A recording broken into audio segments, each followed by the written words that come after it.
स्वरूप, उसको हम पढ़ेंगे और जीवन में उतारेंगे, क्योंकि ये वो संदेश है जो भगवान कृष्ण ने अपने मित्र अर्जुन को उस समय दिया जब अर्जुन महाभारत के युद्ध में हताश हो गए, निराश हो गए, हथियार डाल दिए। आज इस विद्यालय के लिए सौभाग्य का दिन है कि इस अवसर पर श्री संतोष सागर जी महाराज पधारे हैं। विद्यालय परिवार की ओर से उनका हृदय से स्वागत करते हैं।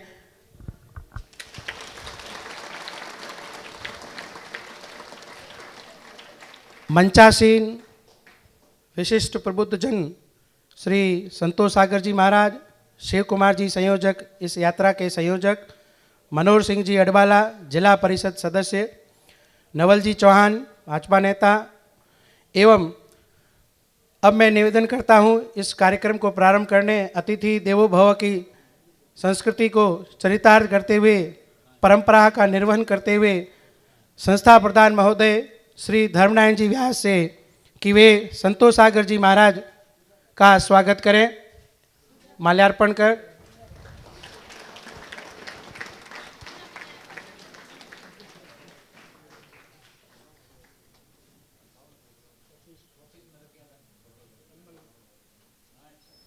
श्री धर्मनारायण जी व्यास।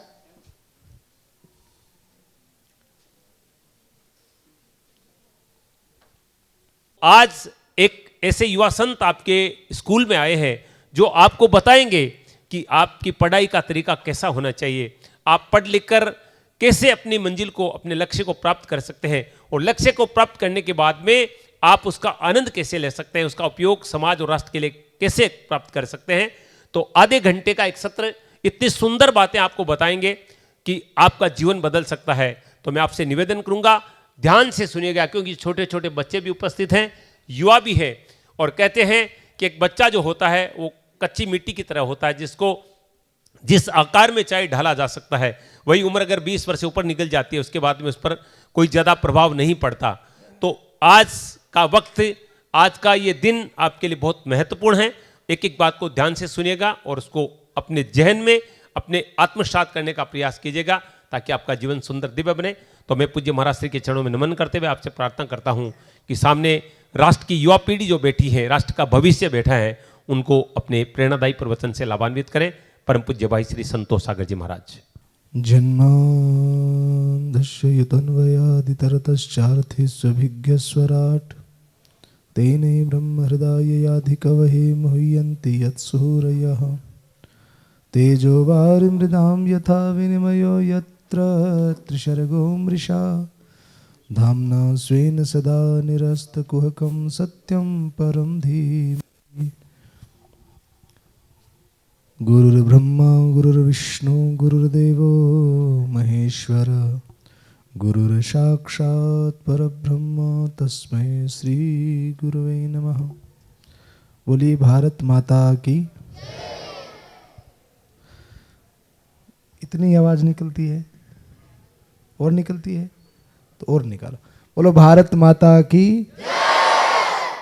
अरे बाप रे, छोटे वालों ने तो कमाल कर दिया, बड़े वालों से ज्यादा पावर है। एक बार और बोलो भारत माता की। हाँ, आदरणीय प्रधानाचार्य जी, सभी प्रबुद्धजन और मेरे सामने विराजमान सभी मेरे युवा भाई, मैं पहले जानना चाहूंगा कि 8वीं से लेकर 12th तक के स्टूडेंट कहाँ कहाँ बैठे हैं? 8वीं से ऊपर ऊपर। ये कौन सी क्लास है बेटा? 6। ओके, ठीक है बेटा। हाँ, तो अब आधे घंटे मैं आप लोगों का सर खाने वाला हूँ, है ना? तो आप मेरी बात बड़े ध्यान से श्रवण करेंगे, क्योंकि सुनना भी एक कला होती है। जब तक आदमी को ठीक तरीके से सुनने का तरीका नहीं होता, तब तक वो एक सफल इंसान नहीं बन पाता। तो आधे घंटे का ये सत्र, थोड़ा शांति रखिए भाई साहब प्लीज। आधे घंटे का ये सत्र उन लोगों के लिए है जो अपने जीवन में सफल होना चाहते हैं। जो अपने जीवन में कुछ बनना चाहते हैं। अपने गांधी जी के 3 बंदर देखे हैं? क्या है उनका सिस्टम? क्या है? बुरा न देखो, बुरा न और बुरा न बोलो।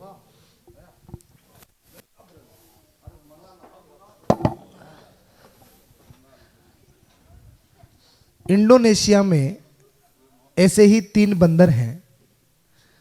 उनका सिस्टम थोड़ा सा अलग है। गांधी जी के 3 बंदरों को आपने देखा होगा, दोनों आंखें बंद हैं, दोनों कान बंद और पूरा मुंह बंद है। इंडोनेशिया में ऐसे ही 3 बंदर हैं। उनका सिस्टम क्या पता है?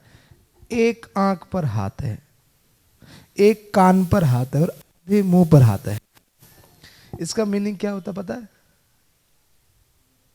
इसका मीनिंग यह है कि बुरा मत सुनो पर अच्छा सुनो। एक कान खुला है, आधे मुंह पर हाथ है, आधा मुंह खुला, यानी कि बुरा मत बोलो पर अच्छा अच्छा बोलो।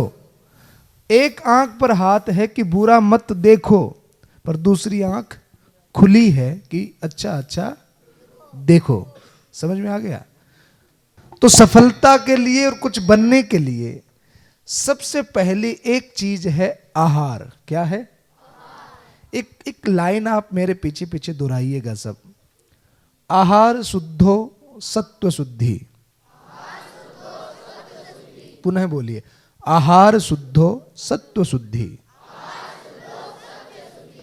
अब इस बात को बड़ी गहराई से हम लोगों को समझना, और उन्हीं लोगों को समझना है जो अपने जीवन में कुछ करना चाहते हैं, कुछ बनना चाहते हैं, सफल होना चाहते हैं। आप सब सफल होना चाहते हैं? कुछ आगे बढ़ना चाहते हैं? मेरी बात सिर्फ उन्हीं बच्चों के लिए है, बाकी न सुने। जो सफल होना चाहते हैं केवल वही सुने।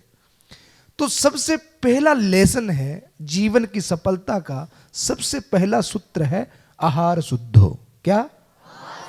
आहार का मतलब होता है जो हम भोजन ले रहे हैं मुख से। और आहार 3 प्रकार से लिया जाता है। कितनी प्रकार से? 3 प्रकार से आहार हम लेते हैं। सबसे पहला मुख से, यानी कि मुंह से जो हम खा रहे हैं। आप क्या खाते हैं इसका असर आपकी बुद्धि के ऊपर बहुत ज्यादा पड़ता है, आपके शरीर के ऊपर बहुत ज्यादा पड़ता है। तो हमें सबसे पहले यह चयन करना है कि हमें क्या खाना है, कितना खाना है, कब खाना है, कैसे खाना है। समझ में आ गई बात? सात्विक भोजन। आजकल बच्चे, शायद आप लोगों में तो मुझे ऐसा नहीं लगता, पर मरा हुआ भोजन, मृत भोजन। मृत भोजन किसे कहते हैं पता है?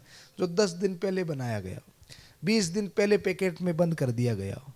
जैसे आप चिप्स खा रहे हो, पिज्जा खा रहे हो, बर्गर खा रहे हो, फास्ट फूड खा रहे हो, तो ये सारा मृत भोजन है।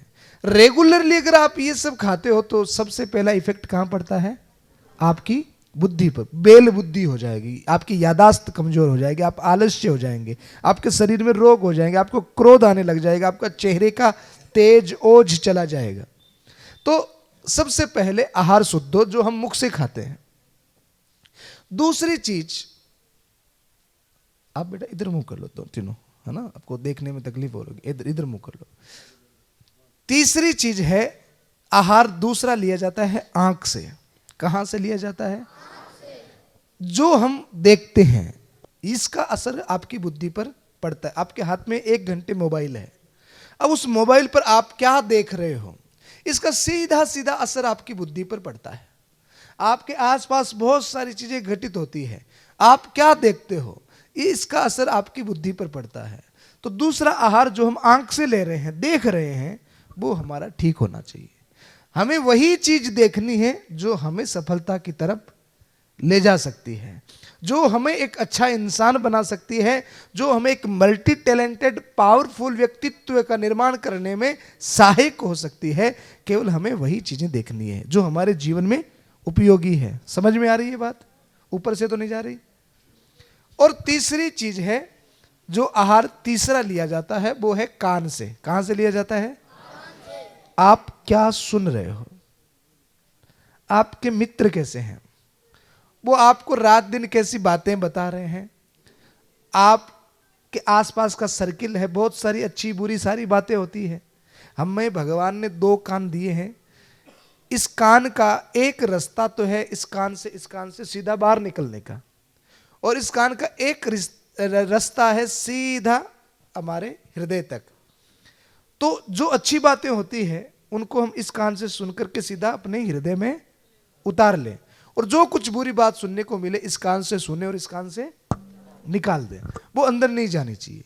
इन 3 बातों का अगर पूरी तरीके से ईमानदारी से आप पालन करने लग गए, आपने ईमानदारी से ये तय कर लिया कि कोई भी गंदी चीज हमारे अंदर में नहीं जाएगी, न तो वो आंखों के द्वारा जाएगी, न वो कान के द्वारा जाएगी, और ना ही वो मुख के द्वारा जाएगी। जैसे आज आप हम सब युवा हैं, दूध दही घी खाएं, शरीर बलिष्ठ होगा, चेहरे पर ओज आएगा, तेज आएगा, बुद्धि तेज होगी। और इसी उम्र में कोई बच्चा अगर गुटखा खाना चालू कर दे, सुपारी खाना चालू कर दे, तो उसका क्या होगा आप सब जानते हैं ना। अगर इसी उम्र में कोई बच्चा नशा करना सीख जाए, कोई बीड़ी सिगरेट तंबाकू का सीख जाए, तो उसका असर क्या होगा पता है ना आपको। वो 10-20 साल में खत्म हो जाएगा। उसकी बुद्धि, उसका चेहरे का तेज, उसकी युवा अवस्था, उसकी जवानी, सब क्लॉज, सब खत्म हो जाएगा। इसलिए सबसे पहले मोस्ट इंपॉर्टेंट चीज ये है कि हमारे अंदर किसी भी रास्ते से कोई भी बुरी चीज, क्या है, सबसे इंपॉर्टेंट, कोई भी बुरी चीज हमारे अंदर में प्रवेश नहीं करे। समझ में आ रही है बात? न मुख के द्वारा, न आंख के द्वारा, और न ही कान के द्वारा। अगर इतना सा नियम आप अपने डायरी के फर्स्ट पेज पर यह बात लिखना कि कोई भी बुरी चीज मेरे अंदर में प्रवेश नहीं करने दूंगा, तो मैं आप सबसे ईमानदारी से पूछना चाहता हूं, कोई भी झूठा जवाब नहीं देगा। ईमानदारी से जितने बच्चे यहां पर बैठे हैं, क्या आप सबका पढ़ने में इंटरेस्ट है? सबका है? कोई जबरदस्ती वाली बात तो नहीं? आपके टीचरों की हंसी बता रही है मुझे कि आपकी पढ़ाई में इंटरेस्ट आपका कितना है। इसका मतलब आपके जीवन में थोड़ा थोड़ा वो भी है, झूठ भी है। तो पहली चीज क्या है? इंटरेस्ट। हर आदमी कोई भी किसी भी फील्ड में काम कर रहा है, आप पढ़ाई का काम है, आपको टीचरों का पढ़ाने का काम है, हमारा अलग काम है, हमारे मनोहर सिंह जी का अलग काम है। तो जिस भी काम को आप कर रहे हो, उस काम में जब तक आपका 100% इंटरेस्ट नहीं होगा, तब आप फेलियर हो जाओगे, आप फेल हो जाओगे। तो आपको लक्ष्य क्या रखना है? बड़ा। पढ़ते हो तो मैं आज सबके सामने आपकी सफलता की गारंटी लेकर के जाता हूं कि आपको आगे बढ़ने से, सफल होने से दुनिया की कोई ताकत रोक ही नहीं सकती। समझ में आ गया? आप इस कर्म को जारी रखेंगे। इतना आत्मबल, इतना आत्मज्ञान, इतना मनोबल उनके अंदर में है। ये कहां से आता है? ये इंटरेस्ट के साथ जब आप पढ़ाई करते हैं, अध्ययन करते हैं। और यही नहीं, एक बात और ध्यान रखना, आप अपनी वैल्यू को बढ़ाएंगे। यही नहीं कि आप जो स्कूल में पढ़ाया जा रहा है आप उतना ही पढ़ें। आपकी इंग्लिश बहुत अच्छी होनी चाहिए, आपकी संस्कृत बहुत अच्छी होनी चाहिए, आपकी हिंदी बहुत अच्छी होनी चाहिए, आपको नाचना भी आना चाहिए, आपको गाना भी आना चाहिए, आपकी हैंड राइटिंग बहुत अच्छी होनी चाहिए, आप मल्टी टैलेंटेड हो, आप सर्वगुण हो आपके अंदर में, कोई भी काम हो उसका नॉलेज आपको होना चाहिए। इतना अध्ययन, इतनी स्टडी, क्योंकि ज्ञान ही एक ऐसी चीज है जो आपके व्यक्तित्व का निर्माण करती है। तो हमारा अभी काम है सिर्फ ज्ञान अर्जित करना। दुनिया में तमाम प्रकार की जितनी भी अच्छी बातें हैं जो इस समाज को, इस राष्ट्र को लाभ दे सकती है, उन सारी बातों को हमें सीखना है। तो आज एक जो पहला लेसन दिया मैंने आपको, याद रहेगा आपको? पहला लेसन क्या था अपना? हाँ, सत्व शुद्धि, आहार शुद्ध हो। ये जो लेसन मैंने आपको दिया, ये दिया मैंने भगवत गीता में से। किस में से दिया? भगवत। किस किस के घर में है भगवत गीता? 5, 7, 10 हाथ ऊपर। किसी ने पढ़ा है कभी? किसी ने भी पढ़ा है कभी? बोलो। नहीं पढ़ा? किसी ने भी? आपने नहीं पढ़ा? भैया क्या नाम? खड़े हो जाओ। आपको हाँ आप ही क्या नाम आपका? दिनेश पाल सिंह। आपने नहीं पढ़ा? क्यों नहीं पढ़ा? मतलब क्यों नहीं पढ़ा? अच्छा, आज अगर मैं आपको दूं तो आप पढ़ेंगे इसको? तो अभी तक क्यों नहीं पढ़ा? एक रीजन, मतलब आपको पता तो था क्या ये पढ़ना चाहिए हमको? पता था, पर आपने इसको, किसी ने कहा आज तक आपको ये पढ़ने के लिए? किसी ने भी नहीं कहा। भगवत गीता के बारे में आप इसके बारे में जानते हो? कुछ भी महत्व क्यों पढ़ना चाहिए इसके बारे में जानते हो आप? भगवत गीता क्यों पढ़नी चाहिए इसके बारे में कोई जानता है? बैठो बेटा, धन्यवाद। भगवत गीता ये जो किताब है छोटी सी आप देख रहे हो, ये दुनिया की सबसे पावरफुल किताब है। ये पावरफुल क्यों है इसका रीजन मैं बताता हूं। 128 देश में जितनी भी टॉप यूनिवर्सिटीज हैं, आप गूगल सर्च करना, इटालियन, चाइनीज, फ्रांसीज, उर्दू, संस्कृत, हिंदी, इंग्लिश, हर एक भाषा में एक किताब पढ़ाई जाती है 128 देशों में। उसका नाम है भगवत गीता। अब्दुल कलाम साहब की बायोग्राफी पढ़े, वो अपने जीवन की सफलता का पूरा श्रेय इसको देते हैं। भगवत गीता एक धार्मिक या रिलीजन किताब नहीं है। भगवत गीता एक मनोविज्ञान किताब है, मनोचिकित्सक किताब है। इसमें ये सफल बनने के, आप जितने भी मोटिवेशनल स्पीकर देखते हो ना, वो सारे के सारे स्पीच कहां से लाते हैं पता है? इसमें से, भगवत गीता में से। ये वो किताब है जिसमें totally management of life course Bhagavad Gita. आप एक 20,000 रुपए का मोबाइल लाते हो, 10,000 रुपए का मोबाइल लाते हो, तो उस मोबाइल के साथ में किताब आती है क्या? आती है ना? क्या बोलते हैं उसको? है? हाँ, user manual. Very right, very good. क्या बोलते हैं उसको? User manual. वो मैनुअल में 3 चीजें होती है। मोबाइल जो आप लेकर के आए हो, उस मोबाइल के साथ में जो आपको किताब दी है, प्रेशर कुकर आता है ना घर में, उसके साथ में भी एक बुक आती है, guide book, manual, user book. आप रेफ्रिजरेटर लाते हो, आप वॉशिंग मशीन लाते हो, तो उसके साथ में भी एक गाइड बुक आती है, किताब आती है। तो मोबाइल के साथ में भी आती है। उस किताब में 3 चीजें होती है। कितनी? सबसे पहली चीज होती है उस किताब में, यूज दिस प्रोडक्ट, यानी कि आप इस चीज को कैसे इस्तेमाल कर सकते हैं। दूसरी चीज होती है उसको आप अपग्रेड कैसे कर सकते हैं, उसको और अच्छा बेहतर कैसे कर सकते हैं। और तीसरी चीज है एरर क्लीनर। अगर उसमें कोई समस्या आ जाए, कोई प्रॉब्लम आ जाए, तो उस प्रॉब्लम को कैसे ठीक कर सकते हैं। ये 3 चीजें यूजर बुक में, मैनुअल में, गाइड बुक में होती है। तो आप इस किताब को भी, भगवत गीता को इसी तरीके से सोचिए। भगवत गीता मनुष्य के लिए गाइड बुक है, यूजर बुक है, एक मैनुअल है कि आप को कैसे खाना, कैसे बोलना, कैसे चलना, कैसे व्यवहार करना। आप इंजीनियर, डॉक्टर बाद में बन जाओ, सबसे पहले आप एक अच्छे व्यक्ति बन जाओ, एक अच्छे इंसान बन जाओ। वो आपको क्या सिखाती है? कौन सिखाती है? भगवत गीता। और आप अपने आप को अपग्रेड कैसे कर सकते हैं, और आपकी लाइफ में भी कोई प्रॉब्लम हो जाए तो उसको आप कैसे ठीक कर सकते हैं, ये कौन सिखाती है? भगवत गीता। तो अगर हम सफलता पाना चाहते हैं और अपने आप को एक अच्छा व्यक्तित्व का निर्माण करना चाहते हैं, तो हमें रोज 20 मिनट, 25 मिनट रोज हमको किसको देने चाहिए? भगवत गीता को। पर ये संस्कृत में है, साथ में हिंदी भी है। कम से कम इसको आप 18 बार रीड कर लोगे ना पूरा। कितनी बार? 18 बार जब इसको आप पूरा ईमानदारी से रीड कर लोगे, चाहे समझ में आए या न आए, इसको 18 बार पूरा रीड कर लो, आप देखोगे ये अपने आप समझ में आने लग जाएगी। पहली बार पढ़ोगे तो इतनी बोरिंग लगेगी कि आप एक पत्ता खोलते ही इसको बंद कर दोगे, यार ये धर्म क्षेत्र है, कुरुक्षेत्र है, क्या लिखा हुआ है, छोड़ो, नहीं पढ़ना। पर दुनिया की सबसे पावरफुल किताब है, तो इतनी आसानी से भी समझ में नहीं आएगी। बहुत मंथन करना पड़ेगा, मेहनत करनी पड़ेगी, इसको बार बार पढ़ना पड़ेगा, तब समझ में आएगी। बोरिंग तब तक है जब तक समझ में नहीं आती। समझ में आने के बाद में बोरिंग नहीं है, ये सबसे ज्यादा इंटरेस्टिंग है। तो आज अगर ये किताब मैं आपको गिफ्ट करूं तो आप पढ़ेंगे? पक्का? कौन कौन पढ़ेगा? पक्की बात? अच्छा, ये तो नहीं कि भाई घर ले जाकर के मम्मी से कहो, लो मम्मी मैं क्या लाया हूं। इसको रखेंगे कहां पर? है?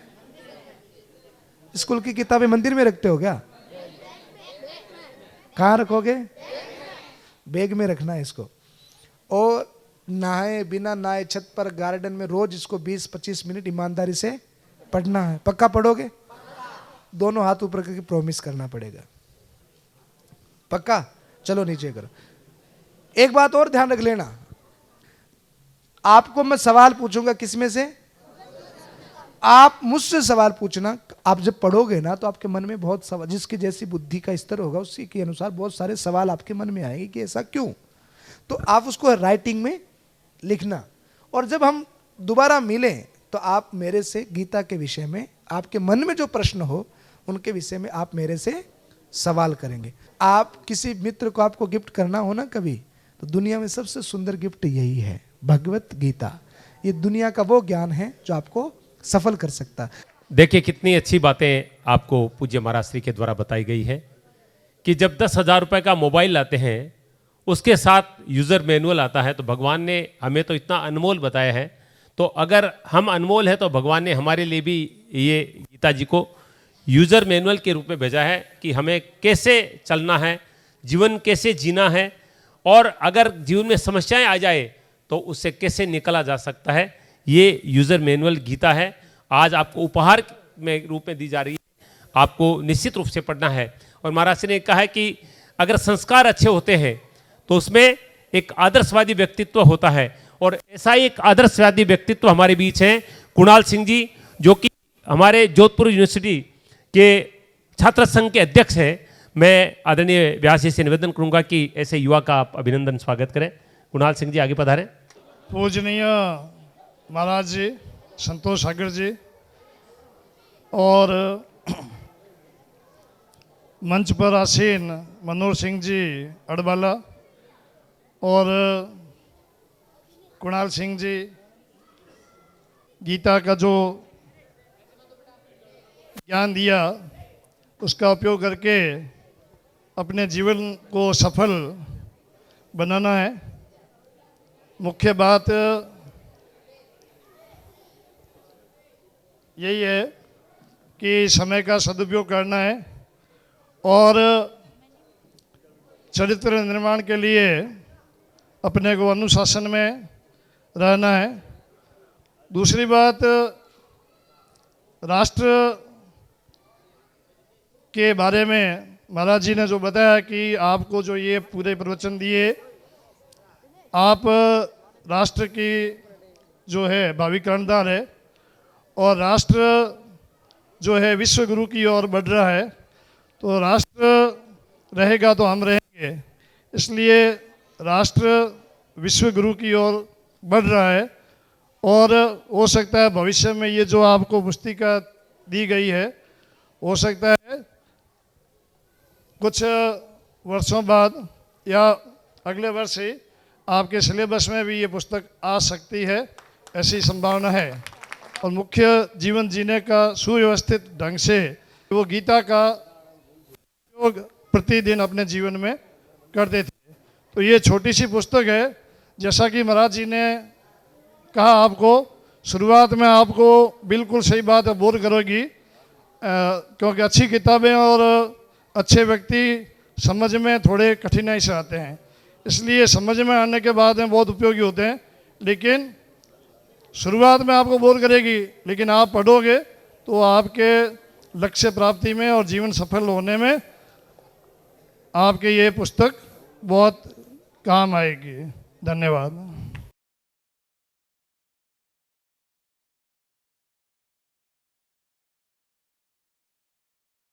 गीता स्वरूप उसको हम पढ़ेंगे और जीवन में उतारेंगे, क्योंकि ये वो संदेश है जो भगवान कृष्ण ने अपने मित्र अर्जुन को उस समय दिया जब अर्जुन महाभारत के युद्ध में हताश हो गए, निराश हो गए, हथियार डाल दिए।